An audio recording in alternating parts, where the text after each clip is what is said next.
self-replicating ideas that start getting carried from person to person through speech and symbol and rituals and gestures in order to create support for a war on terror and also to create tolerance for diminishing domestic freedoms. Freedoms we wouldn't even have dreamed about a decade ago giving up, but now we're willing to give them up because we need somebody to step in now and save us from the destructive road that we are on. And I will say this, that in addition to Bush's inaugural references to the angel in the whirlwind, and there were other occult things in those inaugurals I don't have time to talk about today, but a thorough examination of the semiosis, of the symbols, of the signals, the things happening on 911 and following 911 do seem to affirm what linguistic specialists and semioticians that I consulted over the last 24 months in the research for this book, Apollyon Rising 2012. By the way, I finally wound up with 6,000 pages. I don't know how many states we visited. I don't know how many scholars and authorities. How do you compress all that into 360 pages? I don't know. We tried to. We just figured nobody's going to want to buy a 6,000 to 8,000 page book. So, and I'm not popular enough to write a series that long to get anybody to read. But we came to believe what they were telling us. There is persuasive evidence of an occult signature marked against 911. There is something there when you begin looking at the symbols and the signs and the numerology that is way too redundant. I mean, for it to have been chance would be in the order of hundreds of millions to one that all of these things that are known to be important to the occult society would turn up in one event. Let me very quickly.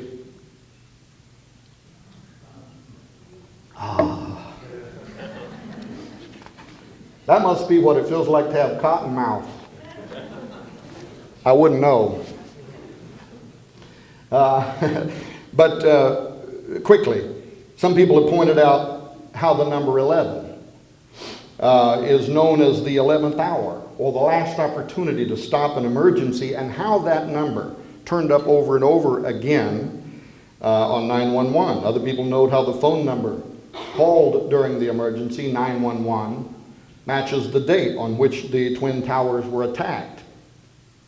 But frankly, folks, in occult numerology, the number 11 means much more than that. It is the first master number, and it actually represents a dark vision in occultism. When it is doubled to 22, the vision has been accompanied with action. And finally, when it is tripled to 33, that number again, it means that vision and action have combined to create accomplishment in the world.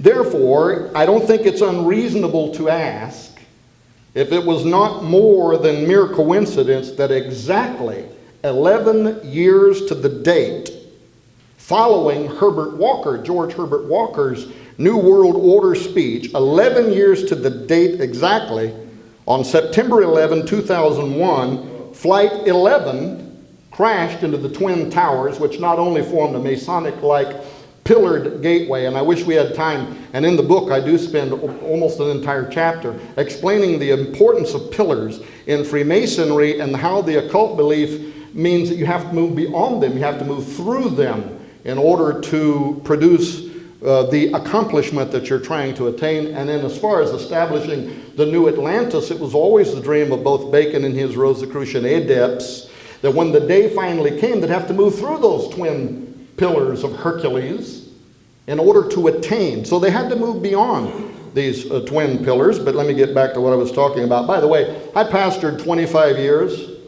and that's why I've got these notes right in front of me, because I said I have a lot of territory today, and if my body will hold up, I got to get from A to Z and avoid these pig trails as much as I can, or the old preacher will come out and then suddenly we never went anywhere.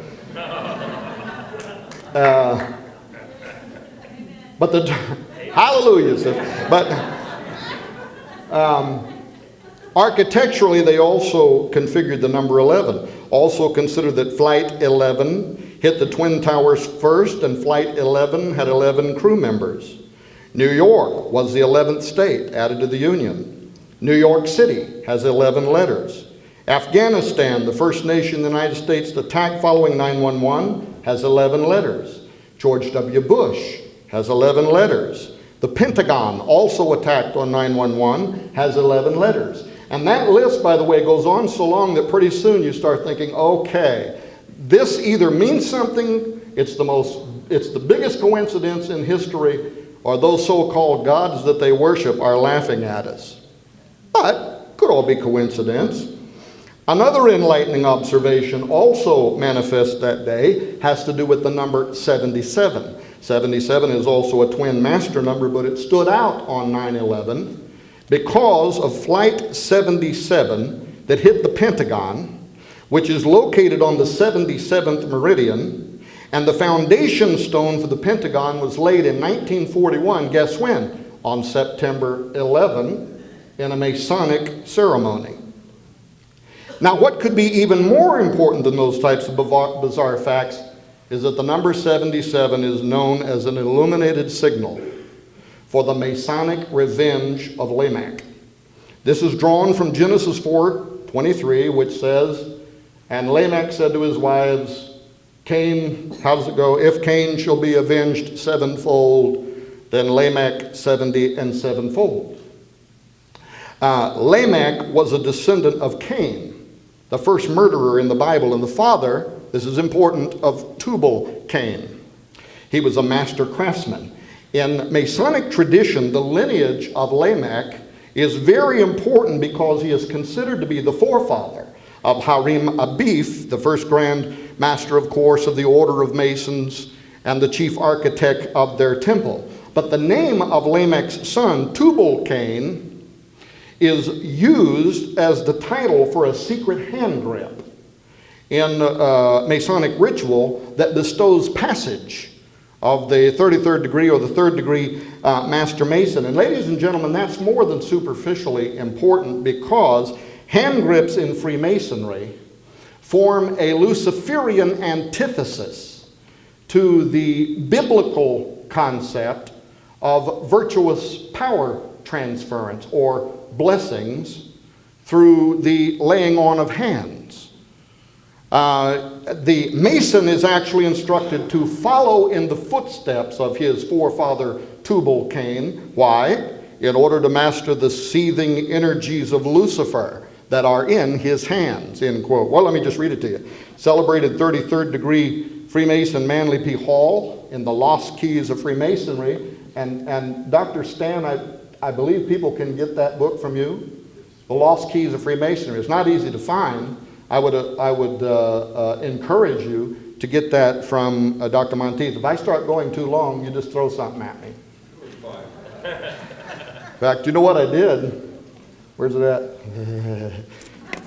Put that right there, look at it every once in a while, and pay no attention to what it says.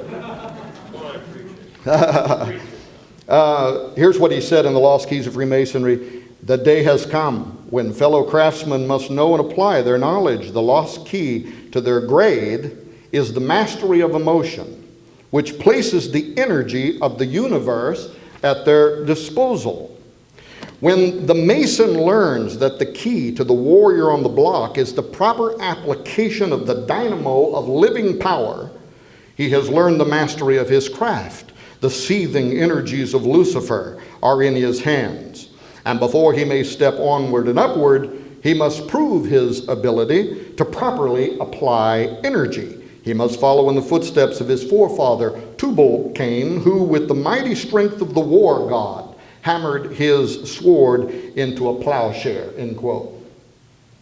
The relationship between Lucifer, and I don't want to get bogged down in this, but I want you to understand it. The relationship between that and possessing the mighty strength of the war god is explained actually in various Masonic sources as being a reference to the Roman god Vulcan, the son of Jupiter and Juno, who was a sun deity associated with lightning and volcanic fire, to whom human sacrifices had to be made.